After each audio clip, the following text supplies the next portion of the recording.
morning, dear students. How are you all? I think you are all well. So बेटा हमने कुछ ही दिन पहले चैप्टर स्टार्ट किया था that was sources of energy और हम काफ़ी सारे टॉपिक्स इसके डिस्कस कर चुके हैं। जैसे इसकी क्लासिफिकेशन हम कर चुके हैं, फॉसिल फ्यूल हमने पढ़ा, फिर हमने कोल के बारे में पढ़ा और कल हमने किया था about the destructive distillation of coal, destructive distillation coal and its products. और फिर हम कर रहे थे we were discussing about petroleum and refining of petroleum and products of petroleum and their uses. Today our topic of discussion is natural gas. Natural gas क्या होती है बेटा? What is natural gas? Natural gas is also a fossil fuel. Natural gas भी क्या होती है बेटा? एक fossil fuel होती है और ये कहाँ मिलती है? It is found over petroleum. देखो कल आपको डायग्राम में कराया था ना, सी इन द डायग्राम, आपको बताया था कहाँ मिलती है natural gas. See in the diagram. देखो सबसे पहले ये दो लेयर इम्परवियस रॉक्स की होती हैं, उनके बीच में क्या मिलता है बेटा? पेट्रोलियम मिलता है और पेट्रोलियम के जस्ट अबव क्या होती है बेटा? This is the natural gas. ठीक है बेटा, तो natural gas where it is found? It is found over petroleum and petroleum is found between two impervious rocks under the surface of earth. Okay beta?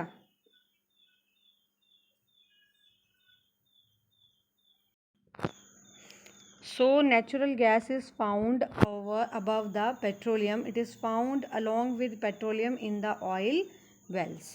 Oil के जो कुएं होते हैं उनके अंदर ये पेट्रोलियम के ऊपर मिलती है। नेचुरल गैस क्या होती है? व्हेन कंप्रेस्ड, कंप्रेस मतलब जब इसके ऊपर बहुत हाई प्रेशर, इसको नेचुरल गैस को फिल करने के लिए हाई प्रेशर से इसको फिल किया जाता है and it is stored under pressure is called as compressed natural gas, जिसको हम सीएनजी भी कहते हैं। So expand CNG, very important question. Where is natural gas found? Very important question. Natural gas is found over petroleum, above petroleum मिलती है। और दूसरा expand CNG, expand करेंगे आपको, CNG is the compressed natural gas. क्या होती है CNG? Compressed natural gas. कहाँ मिलती है? Above the petroleum. ठीक है, so it is found in India. Gas fields have been discovered in Godavari Krishna basin, Mumbai High and Tripura. Basically जो गैस के फील्ड्स हैं वो कहाँ डिस्कवर किए गए हैं इंडिया में? गोदावरी कृष्णा बेसिन पे। ठीक है, गोदावरी और कृष्णा दो नदियां हैं बेटा, उस रीजन में उनके बेसिन पे ये मिलते हैं। दूसरा Mumbai High, Mumbai High, Bombay High is a place where petroleum is extracted and natural gas is also found there. ठीक है, एंड त्रिपुरा के अंदर ये पाया जाता है। नेक्स्ट इसके बाद what are the uses of natural gas? इसके क्या यूजेस हैं? सबसे पहले what is the main use of natural gas? क्या होता है यूजेस ऑफ नेचुरल गैस में? इट बर्न्स रेडली, ये एकदम से जलती है। जैसे आप इसके पास एक चिंगारी लेके आते हैं ना, तो उसके साथ ये जलती है and has high calorific value, और इसकी कैलोरीफिक वैल्यू बहुत ज़्यादा होती है। कैलोरीफिक वैल्यू का मीनिंग क्या होता है बेटा? Calorific value is the amount of heat produced, ठीक है, on burning of fuel, on burning of 1 kilogram fuel. 1 kilogram fuel को जलाने से जितनी अमाउंट ऑफ हीट प्रोड्यूस होती है that is called its calorific value. ठीक है, तो इसकी कैलोरीफिक वैल्यू बहुत ज़्यादा होती है and it is used as a fuel in homes. इसको हम घरों में भी यूज़ कर सकते हैं एंड इंडस्ट्रीज़ में भी एज अ फ्यूल इसको यूज़ किया जाता है। It is greener automobile fuel. आपको पता ना दिल्ली में पीछे जो पेट्रोल से चलने वाली, डीजल से चलने वाली गाड़ियाँ बंद कर दी थी, तो वहाँ पे क्या यूज़ किया जाता था? CNG cylinders. ठीक है, अब हमारे यहाँ पे भी सीएनजी सिलेंडर्स वाली बहुत सारी गाड़ियाँ आने लगी हैं। तो it is used as automobile fuel. Automobile fuel मतलब जो आपकी गाड़ियों के फ्यूल की तरह इसको यूज़ किया जाता है as a base ingredient in the manufacture of fertiliser. इसको एज अ बेस इंग्रेडिएंट की तरह यूज़ करते हैं फर्टिलाइज़र बनाने में और कुछ केमिकल्स बनाने में इसका यूज़ किया जाता है। So what are the uses of natural gas? It has very high calorific value. It is used as a fuel in homes and industries. Second, it is a greener automobile fuel and base ingredient of fertilizer and chemicals. Clear बेटा?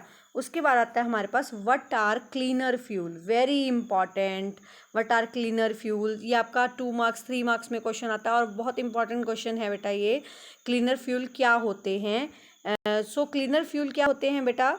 Let us see what are cleaner fuel. Cleaner fuel में मतलब जो clean होते हैं, जिनको burn करने से कुछ भी वेस्ट प्रोडक्ट नहीं निकलते, हार्मफुल गैसेस नहीं रिलीज होती, ऐश पार्टिकल नहीं निकलते, राख नहीं बचती, धुआं नहीं निकलता, वो सारे क्या हैं? They are the cleaner fuel.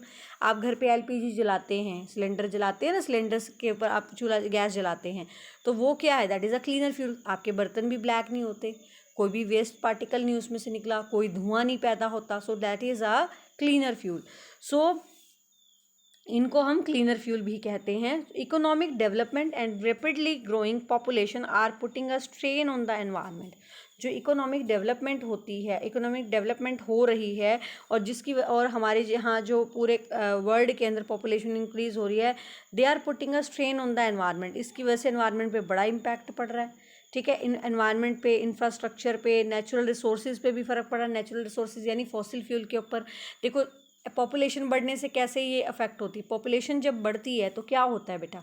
Population बढ़ने की वजह से जो हमारे फॉसिल फ्यूल हैं उनका यूज़ भी ज़्यादा हो रहा है, डीजल का, पेट्रोल का, इन चीज़ों का यूज़ ज़्यादा हो रहा है। और इन चीज़ों का यूज़ ज़्यादा होने की वजह से क्या हो रहा है? बेसिकली इन चीज़ों का ज़्यादा यूज़ होने की वजह से इनकी जो डेफिशिएंसी हो रही है हमारे सराउंडिंग में, ठीक है। So pollution, soil erosion, deforestation and rapid industrialisation, urbanisation, land degradation are worsening the problem. और इनकी वजह से सारी प्रॉब्लम जो है वो बढ़ती चली जा रही है। किस वजह से? रीज़न क्या है? पोल्यूशन होना, ठीक है, सॉइल का, मिट्टी का बह जाना, डिफॉरेस्टेशन यानी पेड़ों का कटना, रैपिड इंडस्ट्रियलाइजेशन मतलब बहुत सारी इंडस्ट्रीज़ का सेटअप होना, अर्बनाइजेशन शहरीकरण बोलते हैं बेटा जिसको हम। अर्बनाइजेशन मतलब जो फॉरेस्ट हैं उनको कट करके बहुत बड़े बड़े सिटीज़ में कन्वर्ट किया जा रहा है। And land degradation. Land degradation का मतलब क्या होता है बेटा? लैंड डिग्रेडेशन मीन्स लैंड का खराब होना, लैंड का डिग्रेड होना, डिकम्पोज होना, उसकी मिट्टी का ख़त्म होना, जो सरफेस की जो प्रोडक्टिव लेयर है उसका ख़त्म होना। They are all worsening the problem. इसकी वजह से प्रॉब्लम जो है वो बढ़ रही है।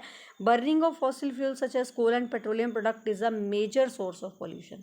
और हमारे इन्वायरमेंट में मेनली जो हम फॉसिल फ्यूल यूज़ कर रहे हैं, कोल है, पेट्रोल है, ठीक है, आपके घरों में डीजल है, इनकी वजह से धुआं निकलता है, उससे क्या हो रहा है? That is causing a pollution, ठीक है। तो present day strategy to address these environmental issues is to develop technology that uses renewable sources of energy. तो आज के टाइम पे बहुत एनवायरमेंटल इश्यूज़ को कम करने के लिए बेसिकली हमें क्या करना होगा? We have to develop the technology, ताकि क्या हो सके बेटा? डेवलप द टेक्नोलॉजी ताकि क्या हो सके? आपके natural resources, renewable natural resources का यूज़ किया जा सके, जिनको आप जो लार्ज क्वांटिटी में हैं और जिनसे कोई भी नुकसान नहीं होता हमारे एनवायरनमेंट को। Suppose biomass, water gas, wind, solar energy. एक तो ये क्लीनर भी हैं और दूसरा ये रिन्यूएबल भी हैं, ठीक है। India is blessed with N abundance of sunlight. हमारे पास सनलाइट भी बहुत अच्छी आती है, इंडिया में बहुत अच्छी आती है। वाटर भी लार्ज क्वांटिटी में है, ठीक है। बायोमास मीन प्लांट्स जो हैं वो भी अच्छे हैं, प्लांट्स और एनिमल्स हम बोल सकते हैं इनको। Fuel like LPG and CNG and biomass are the cleaner fuel. Very important. What are cleaner fuel? The fuel which do not produce any ash particle or any kind of smoke on burning.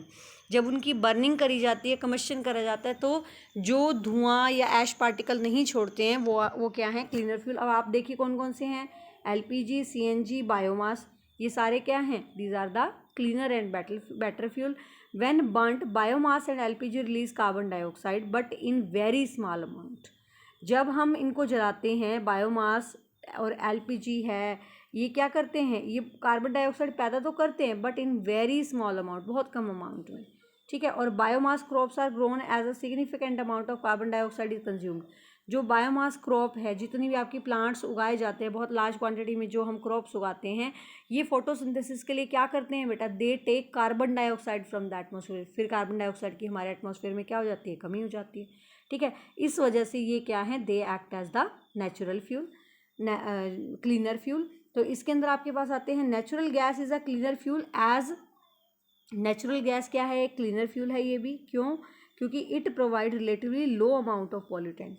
Y LPG and CNG are called as cleaner fuel, यहाँ आप question right कर सकते हैं। क्यों करते हैं, क्यों होते हैं, बेसिकली बिकॉज इट प्रोवाइड्स, यहाँ से आप यहाँ तक मार्क कर सकते हैं, it provide low amount of pollutant and has few emissions than coal and petroleum. Coal और पेट्रोलियम की बजाय इनके अंदर से जो ऐश पार्टिकल है वो भी नहीं रिलीज होते, पॉल्यूटेंट नहीं रिलीज होते, स्मॉग नहीं रिलीज होता, हार्मफुल गैसेज रिलीज नहीं होती, that is why they are act as the cleaner fuel, ठीक है। And no ash particles after their burning. For our future and present day energy needs we need to look for alternative sources, ठीक है। और हमें आज के time में हमें अल्टरनेटिव सोर्स ऑफ एनर्जी का यूज़ करना चाहिए, जैसे कि सोलर एनर्जी, ये क्लीनर भी है और सस्ती भी है। टाइडल एनर्जी होती है जो आपकी सी वेव्स से बनती है, सी वेव्स बहुत ऊंची चढ़ती हैं तो उससे टाइडल एनर्जी यूज़ होती है। मतलब टाइडल मीन्स जो सी की टाइड्स हैं, टाइड्स मीन्स जो लहरें उठती हैं, ठीक है। जियोथर्मल एनर्जी, ये वोल्केनो से निकलती है, ज़मीन के अंदर से गहराई से गर्मी निकाली जाती है, उससे एनर्जी प्रोड्यूस यूज़ करी जाती है। Hydel energy and wind energy, ये सारे क्या हैं, these are the alternative sources of energy. तो यहाँ क्वेश्चन बहुत इंपॉर्टेंट है, what is the need of alternative sources of energy. Alternative source of energy पहले तो होते क्या क्या हैं, सोलर एनर्जी हो गया, विंड एनर्जी हो गया, जियोथर्मल एनर्जी हो गया, हाइडल एनर्जी हो गया, ये क्या है, these are the alternative sources of energy and these reduce the risk of global warming. ये क्या करते हैं, एक तो ये बहुत क्लीन है, दूसरा they are not so costly, बहुत सस्ते पड़ते हैं, ठीक है। तो these are the alternative sources of energy, क्योंकि जो हमारे पास फॉसिल फ्यूल हैं, कोल और पेट्रोलियम, वो बहुत कम अमाउंट में हमारी अर्थ में प्रेजेंट हैं, और अगर हम डे बाय डे उनको यूज़ करते चले गए तो एक दिन ऐसा आएगा कि हमारे पास वो फ्यूल रहेंगे ही नहीं, हमारी फ्यूचर जनरेशन के लिए those will not be available for the future generation. That's why we need to have the alternative sources of energy. Clear बेटा, ठीक है। उसके बाद आता है हमारे पास, this will help to protect the environment and reduce the risk of global warming, इसकी वजह से हमारी ग्लोबल वार्मिंग भी नहीं होगी। And fossil fuel are more likely to be available for the future generation, और हमारे जो फॉसिल फ्यूल हैं ये हमारी फ्यूचर जनरेशन को भी अवेलेबल हो सकते हैं। क्लियर बेटा, so this completes with our chapter. Now we see some key words over there. सबसे पहले हमारे पास है very important, that is carbonization. Carbonization क्या होता है, the process of conversion of dead plant into coal. जो प्लांट्स डेड हो चुके हैं उनका कोल में बदलने की प्रोसेस क्या है, that is called as carbonization. अगला है डिस्ट्रक्टिव डिस्टिलेशन। डिस्ट्रक्टिव डिस्टिलेशन क्या होता है, strong heating of coal in the absence of air, air की एब्सेंस में कोल को स्ट्रॉन्गली हीट करना, that is called as destructive distillation. अगला है फॉसिल फ्यूल। फॉसिल फ्यूल क्या होते हैं बेटा, ये भी बताया था आपको, क्या होते हैं, fuel formed from dead plant and animal matter buried deep under the surface of earth, के नीचे जो बरी हो गए प्लांट और एनिमल मैटर, उनसे बनने वाले फ्यूल को क्या कहते हैं, that is called as fossil fuel. अगला आता है हमारे पास next, renewable source of energy. Non renewable source of energy क्या होते हैं, which after getting use up can not be replaced in a short time, जो थोड़े टाइम में रीप्लेस नहीं किए जा सकते यूज़ करने के बाद, उनको नॉन रिन्यूएबल बोलते हैं। और रिन्यूएबल क्या होते हैं, which get replaced naturally in a short period of time, जो थोड़े ही टाइम के अंदर जिनको हम दोबारा से यूज़ कर सकते हैं, उनको हम रिन्यूएबल सोर्सेज ऑफ एनर्जी कहते हैं, जो लार्ज क्वांटिटी में हमारे पास प्रेजेंट है। ठीक है बेटा, तो नेक्स्ट लेक्चर में हम डिस्कस करेंगे इसकी सारी exercise. Till then read the chapter completely, watch the video carefully, read the chapter completely and mark the internal question answers on your book also.